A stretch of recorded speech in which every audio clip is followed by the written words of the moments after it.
Am I the asshole for refusing to give my father the house my grandmother left me? My father left when I was 10. I came home from school one day and he was gone.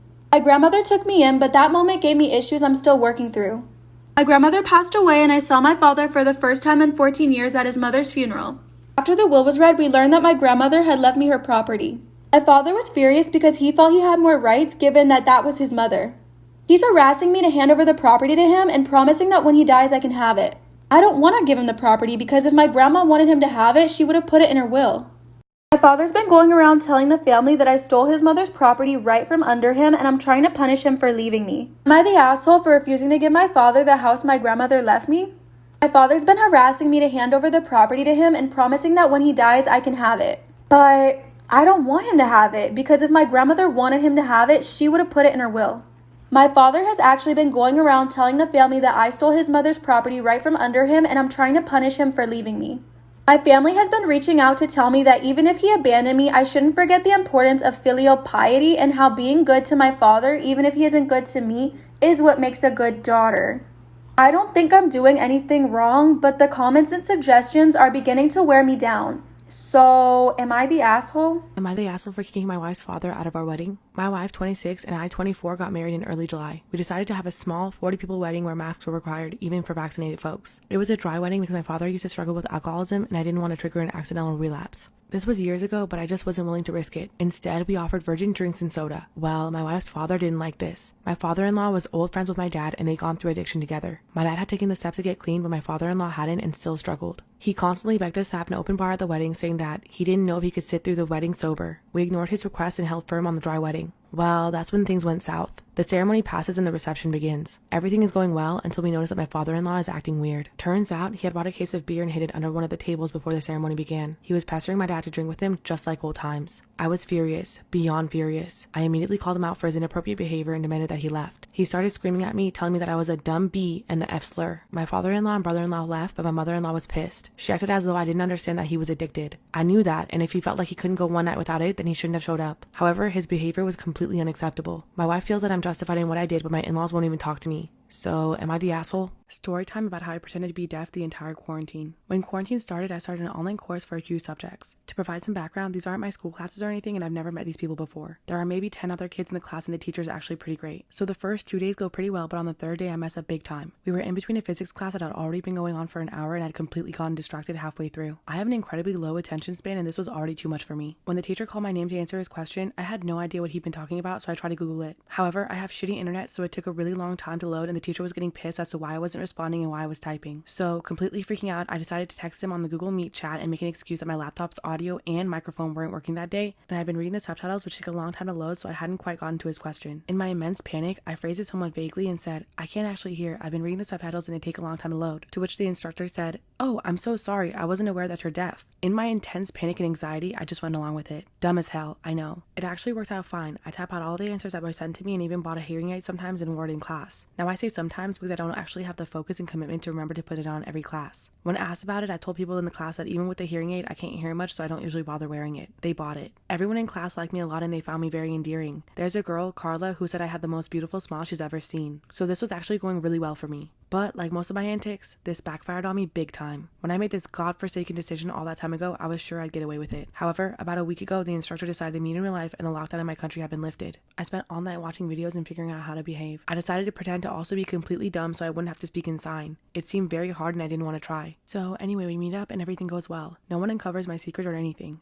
I spend the entire in real life meet with Carla, who's completely freaking stunning in real life. She's smart, funny, and she's kind. We keep handing each other notes on tissue papers and it's the cutest shit ever. I haven't been this attracted to anyone in my entire life. Toward the end of the meet, however, Carla hands me a tissue paper with one little heartbreaking sentence on it. "Will you date me?" That's when panic sets in. Part 2 of how I pretended to be deaf the entire quarantine. After pretending to be deaf in my class the entire quarantine and being asked out by a girl I fell for in the class, I panicked. I told her that I needed time to think and she was chill with it. So basically, I prepared really hard for the date. I googled what the appropriate flowers for apologizing for your lives are and got her white orchids. I then put on my best clothes and set out. She came to the date with a cute little notepad and 2 pencils for us to write notes in, which melted me instantly. But I was so anxious and nervous at first that I couldn't bring myself to tell her. However, as we sat there waiting for our order to arrive, I kind of snapped because of the guilt and scribbled down into the notebook, "Hey, there's not an easy way to break this, but I'm not actually deaf.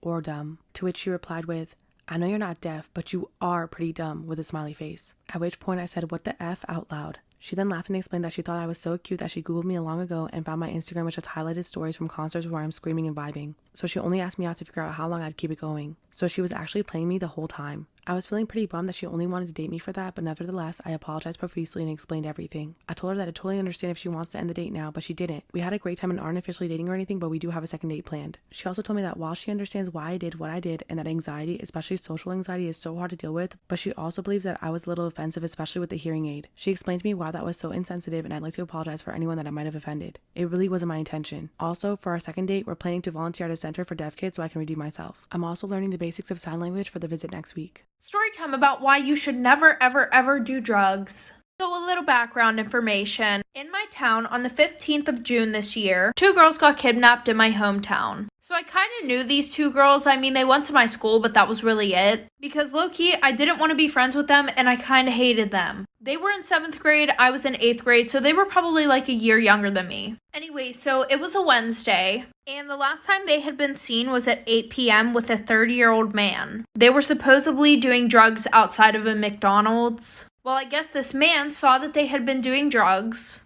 and he wanted some. Before that, I guess he kind of eased into the question because he was like talking to them, getting to know them, and I guess he thought he had a really good shot at getting some drugs. But when he asked, they said no. So then he asked a few more times and they finally gave them to him, but whenever they got closer, he grabbed both of them, put him in his van, and drove off. And he hid them in his house. Like for part 2. Part 2 of why you should never, ever, ever do drugs. So like I said, he asked for them again, and finally the girls decided to give him some. But when they got closer, he grabbed both of them and shoved them in his van, drove off. Well, he ended up driving to his house and decided to hide them there. Well, one of the girls' aunts posted something on Facebook saying that both of them were missing, and soon the news made an article that literally said, "Drug addict and her friend gets kidnapped." They went missing for like 6 days, and on the 22nd of June, they were found, but now they won't stop bragging about how fun it was to get kidnapped. And that is why, still to this day, I absolutely despise these girls. My friend was telling me about her new Ring doorbell, you know, the camera kind, because she's very excited about it. And apparently there's an app that goes with it, and you can go into a message board on the app and people post videos and stuff. And I was like, what? And she said, yeah, it's great because people will say, hey, there's a sketchy car in the neighborhood, and they'll post a video of it so we can keep an eye out for it. And I was like, you're telling me that means there's a high chance that I'm on somebody's Ring message board somewhere and people are like, hey, this crazy lady has been driving around our block for the last hour screaming Adele at the top of her lungs. That's my private me time in front of your houses that I'm having, and people just have a video of that probably. A nice lady got in my head a couple weeks ago because she said, wow, you make really intense eye contact. And I said, oh, sorry. And she said, no, it's good that you make eye contact. That's a compliment. It's a good thing that you make good eye contact with people. And I said, thank you. Except now I don't know how to make eye contact with people because I'm thinking about it all the time because she got in my head and I don't know what intense eye contact means or how it's interpreted. Now, when I talk to people, instead of just talking to people, I'll be thinking, oh, I've been making eye contact for a long time. Maybe I should look at the wall or the ceiling or the floor. Like, have I blinked recently? How do you look at people? How?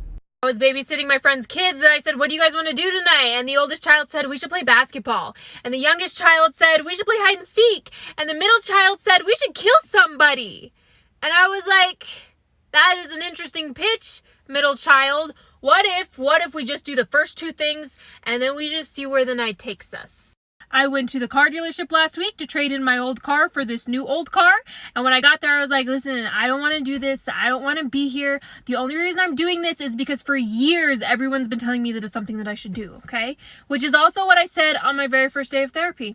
And the car salesman said, yeah, of course, like I can take you around, show you a couple cars. And so we found this car and I was like, I'll take it. Never mind. No, I won't. Yes, I will. I do want it. No, actually, can we go look at the Subaru? No, I'll take the car. I do want the car. No, actually, can we go outside and look at the car just one more time? Because I'm not sure. And I was up and down and then I started to get emotional and I was like, I'm sorry. It's just like, I don't want to trade in my old car because I really love my old car and there's so many memories and like, it was my very first car I ever bought and I don't want to get rid of it, you know? And he said, no, I don't know. I like buying new cars, but are you hungry? I'm hungry. We should go get some food. So I got in a car with a stranger and he took me to get a burger and shake. And I was like, oh, I think I do want the car. I think I was just a little bit hungry. And he was like, were ya? A few years ago, I was telling my hairdresser about this guy that I dated who cheated on me, and I could tell the whole salon had gotten quiet, and they were all listening in because drama. And so I finished the story with, yeah, I just don't know what was going through his head. And from across the room, a lady getting her hair washed yelled, I don't know, it sounded to me like you two were on a break.